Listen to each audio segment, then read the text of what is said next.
Rome commanded armies, laws, and gods, yet it feared a movement. With no weapons and no throne, early Christians were not hunted because they rebelled, but because they refused. Their quiet loyalty to a higher authority exposed a weakness at the heart of imperial power. Chapter 1. Rome's fragile order. Power, loyalty, and control. By the 1st century CE, the Roman Empire ruled more territory and people than any state the Mediterranean world had ever known. Its strength did not rest solely on legions or conquest, but on an intricate system of hierarchy, loyalty, and visible obedience. Rome was not held together by force alone, it was held together by participation. Every level of society reinforced this order. Senators affirmed imperial authority through law and ceremony.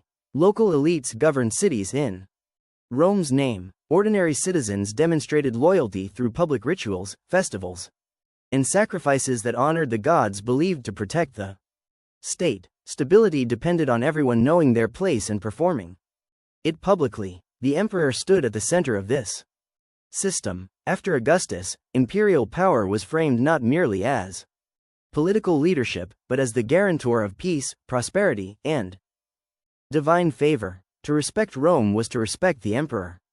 To reject him was to threaten the balance that kept the empire intact. Rome feared chaos more than invasion. External enemies could be defeated on the battlefield, but internal disorder, rebellion, sedition, refusal, was far more dangerous. Memories of civil wars in the 1st century BCE still shaped imperial thinking. Unity was therefore enforced culturally, socially, and religiously, long before soldiers were ever deployed. Public conformity mattered. Participation in civic life was proof of loyalty. Those who withdrew from shared rituals or rejected communal obligations were not seen as neutral, they were seen as destabilizing. In an empire built on visible allegiance, absence itself became a political statement. This was the environment into which Christianity emerged, a world where belief was never private, and where refusing to participate in Rome's shared order was interpreted as a direct threat to imperial control. Chapter 2. Religion was politics in the Roman world.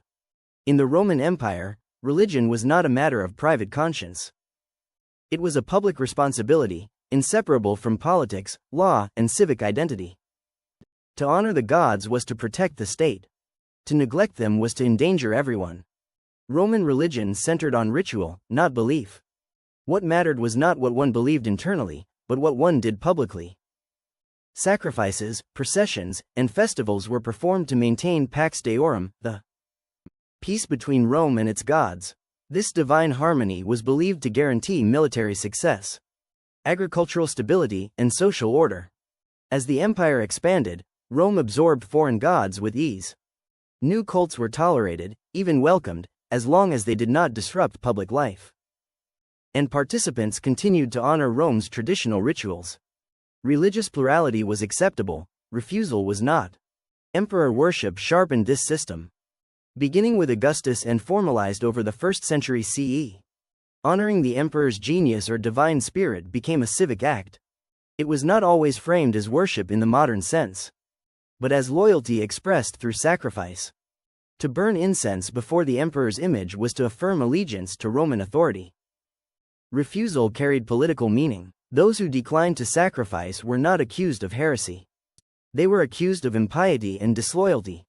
Roman officials viewed such refusal as arrogance or subversion, an individual placing personal conviction above communal obligation. In this context, religious non-participation was indistinguishable from political dissent. To reject Rome's gods was to reject Rome itself. When early Christians refused public sacrifice, they were not seen as holding a different belief, but as breaking the social contract that held the empire together. Chapter 3. The birth of Christianity inside an empire. Christianity emerged in the early 1st century CE within Roman-controlled Judea, a region already marked by political tension, heavy taxation, and recurring unrest.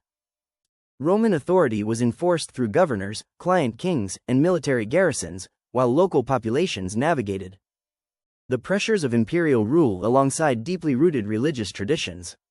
The earliest Christians were Jews who believed that Jesus of Nazareth, executed by Roman authority around 30 CE, was the promised Messiah. At first, the movement was indistinguishable from other Jewish sects. It observed Jewish law, worshipped in synagogues, and remained concentrated in Judea and Galilee. The transformation began after 70 CE, following the Roman destruction of Jerusalem and the Second Temple. As Christianity spread beyond Judea into cities such as Antioch, Corinth, Ephesus, and Rome itself, it became increasingly detached from its Jewish origins. The missionary efforts of figures like Paul of Tarsus played a central role, carrying the message along established Roman roads and maritime trade routes. Christian communities formed in private homes, workshops, and tenements. They did not seek political office or public recognition. Yet their message moved easily across social boundaries. Converts included artisans, merchants, slaves, freedmen, and women, groups often marginalized in public Roman life but central to urban society. This quiet expansion alarmed Roman observers. Christianity was not localized, ethnic, or tied to a single region. It was mobile, adaptable, and networked through the very infrastructure Rome had built. Without banners or armies, it spread within the empire's cities, embedding it into households and communities in ways Roman authority could not easily monitor or control. Chapter 4: Jesus is Lord, a dangerous claim. In the Roman world, language carried political weight. Titles such as Dominus, Lord, Savior, and Son of God were not neutral expressions of faith, they were woven into imperial ideology. Emperors from Augustus onward were publicly praised as bringers of peace and stability, their authority affirmed through ritual, inscriptions, and coinage across the empire. When Christians declared, "Jesus is Lord," the statement carried implications far beyond theology. It asserted a primary allegiance that did not run through Rome. While Christians did not call for rebellion, they placed obedience to a divine authority above loyalty to the emperor, in a system where unity depended on shared acknowledgement of imperial supremacy. This was unacceptable. Christian refusal to participate in emperor worship sharpened official suspicion.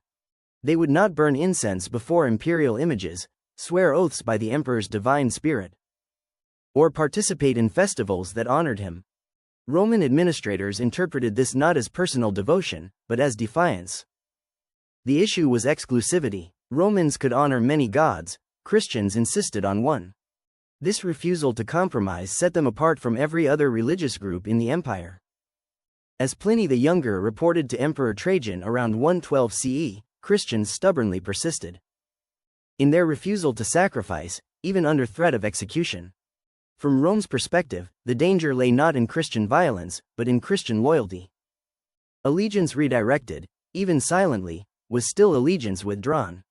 In an empire built on visible submission, a movement that acknowledged a higher lord undermined the political theology that sustained imperial rule. Chapter 5: Christians and the Fear of Secret Societies.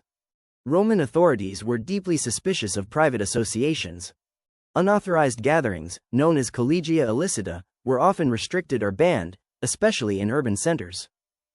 These groups, whether trade guilds, burial societies, or political clubs, were feared as potential breeding grounds for dissent and conspiracy. Early Christian communities fit many of these criteria. They met behind closed doors, often at night, in private homes. Their meetings were not registered with civic authorities, and their membership crossed family, class, and ethnic lines. To Roman officials, this secrecy raised immediate concern. Misunderstanding intensified suspicion. Outsiders knew little of Christian practices beyond rumor. Terms like love feasts and references to consuming Christ's body and blood were taken literally by critics, fueling accusations of immorality and cannibalism. While unfounded, these rumors circulated widely enough to shape public perception. Christians also practiced internal discipline. Members who violated communal norms could be excluded, reinforcing the sense that Christianity operated by its own rules. This separation from public religious life made Christians appear insular and incooperative, unwilling to integrate into Roman civic culture. The problem was not merely secrecy, but independence. Christian communities functioned as self-contained networks with shared ethics, mutual aid, and authority structures that did not answer to the state. For an empire accustomed to monitoring loyalty through public participation, a movement that organized itself privately and refused to explain itself publicly was inherently threatening.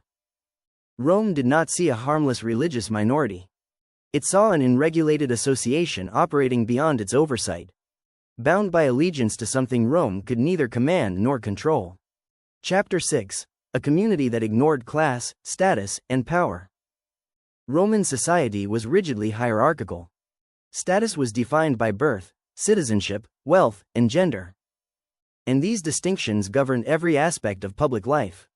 Law, dress, seating, and speech all reinforce one's place within the social order. Stability depended on acceptance of inequality as both natural and necessary. Early Christian communities disrupted this structure in subtle but profound ways. Within their gatherings, social rank was deliberately minimized. Slaves and free citizens prayed together. Wealthy patrons and laborers shared meals. Women hosted congregations, financed missions, and held visible roles within local churches. These practices did not overturn Roman law, but they challenged its underlying assumptions. Christian teachings emphasized moral equality before God. Letters attributed to Paul of Tarsus stressed that distinctions of status did not define worth within the community. While this message did not call for political revolution, it reshaped personal identity and loyalty. Belonging was no longer tied to class or citizenship, but to shared belief and conduct. Roman elites recognized the danger. A society that accepted hierarchy relied on visible deference. Christianity weakened that culture of deference by creating parallel spaces where rank mattered less than commitment. Authority flowed through bishops, elders, and moral reputation, not imperial appointment. This internal reordering did not produce rebellion, but it eroded the cultural logic of Roman dominance. When people learned to see one another as equals in one sphere of life, the permanence of inequality in others became less certain. For Rome, this quiet redefinition of power posed a challenge more enduring than open resistance. Chapter 7: Persecution as political enforcement, not hatred. Roman persecution of Christians was not driven by theological disagreement or systematic religious hatred. It was a mechanism of governance, applied when authorities believed order was being threatened. For much of the first 2 centuries, persecution was sporadic, localized, and reactive, shaped by circumstance rather than ideology. The earliest recorded persecution followed the Great Fire of Rome in 64 CE, when Emperor Nero blamed Christians to deflect suspicion from himself. Executions were brutal, but they were confined to the city of Rome and motivated by political expediency, not policy. No empire-wide ban on Christianity followed. Legal clarity emerged under Emperor Trajan. In correspondence with Pliny the Younger, governor of Bithynia Pontus around 112 CE, Trajan ruled that Christians were not to be hunted actively. However, if accused and proven, by refusal to sacrifice, they were to be punished. Compliance secured release, defiance meant execution. The issue was not belief, but obedience. This pattern continued. Christians were offered repeated chances to conform by performing public sacrifice. Those who complied were freed, regardless of past affiliation. Those who refused were executed, not as heretics, but as obstinate lawbreakers. Who rejected civic duty? Under Emperor Decius in 249 CE, enforcement intensified. All inhabitants were required to sacrifice to the gods and obtain certificates proving compliance. This marked a shift toward empire-wide pressure, aimed at restoring divine favor during crisis. Christians who refused were imprisoned or killed. Rome was enforcing unity, not eradicating faith. Yet each act of coercion reinforced the perception that Christianity represented a loyalty Rome could not command, only punish. Chapter 8: Martyrdom. Rome's ultimate miscalculation. Public execution was a traditional Roman tool of deterrence. Punishment was meant to be visible, humiliating, and instructive. By displaying the consequences of defiance, authorities believed they could restore obedience and discourage imitation. With Christians, this logic failed. Executions did not erase the movement, they clarified it. Those who refused to sacrifice, even under threat of death, demonstrated a level of conviction that challenged Roman assumptions about fear and loyalty. Their deaths were not interpreted within Christian communities as shameful defeats, but as testimony. Accounts of martyrdom circulated widely. Figures such as Ignatius of Antioch, executed in Rome around 110 CE, and Perpetua and Felicity, killed in Carthage in 203 CE, became symbols of steadfastness. These narratives emphasized endurance, composure, and faith under pressure, qualities that stood in stark contrast to the spectacle of Roman violence. Rather than dissolving Christian identity, persecution strengthened it. Martyrdom created shared memory and moral authority. It drew clear boundaries between the state's demands and Christian conscience, forcing individuals to choose where their ultimate allegiance lay. For onlookers, executions raised uncomfortable questions. If Christians were criminals, why did they face death without resistance? Why did fear fail to produce submission?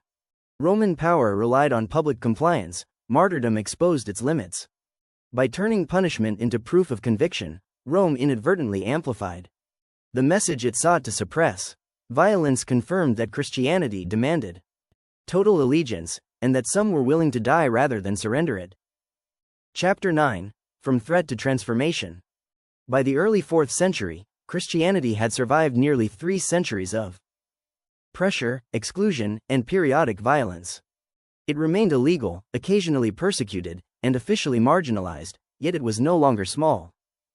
Christian communities existed in every major city of the empire, embedded in households, professions, and local networks that Roman authority depended on to function. The turning point came not through rebellion, but through endurance. Christianity proved impossible to eliminate because it did not rely on territory, ethnicity, or state patronage. It operated through belief, discipline, and community, structures that could adapt under repression and expand during moments of tolerance.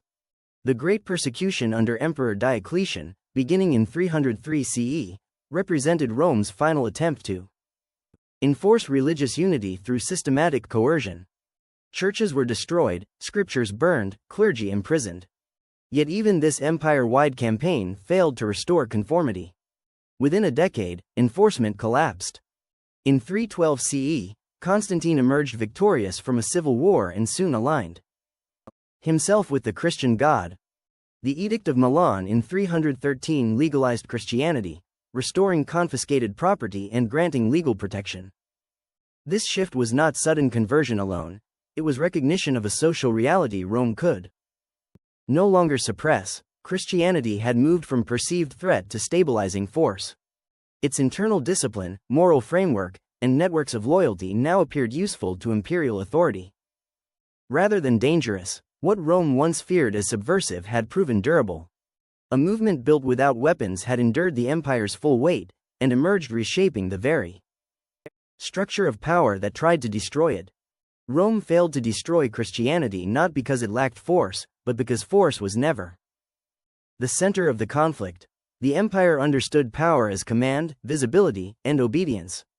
Christianity operated by a different logic, one that redirected loyalty rather than confronting authority directly. Christians did not organize armies or plot coups. They refused to perform rituals that signaled allegiance, declined to recognize the emperor as the highest authority, and accepted punishment without resistance. In doing so, they exposed a limit within Roman power. It could compel action, but it could not compel belief. The empire responded as it always had, through law, punishment, and spectacle. Yet each attempt to enforce conformity only clarified the divide. Persecution revealed that Christianity demanded a level of commitment Rome could neither regulate nor replace. Loyalty rooted in conscience proved harder to control than loyalty enforced by fear. By the time imperial policy shifted in the 4th century, the struggle had already been decided. Christianity had endured long enough to become part of the social fabric of the empire itself. What began as refusal became resilience, what was treated as threat became transformation. Rome feared Christians not because they fought the empire, but because they refused to belong to it on Rome's terms. The question this history leaves behind is not why Christianity survived, but what happens to power when obedience is no longer its foundation. If history feels more alive when you see how power truly works, beyond myths, monuments, and slogans, This channel is for you.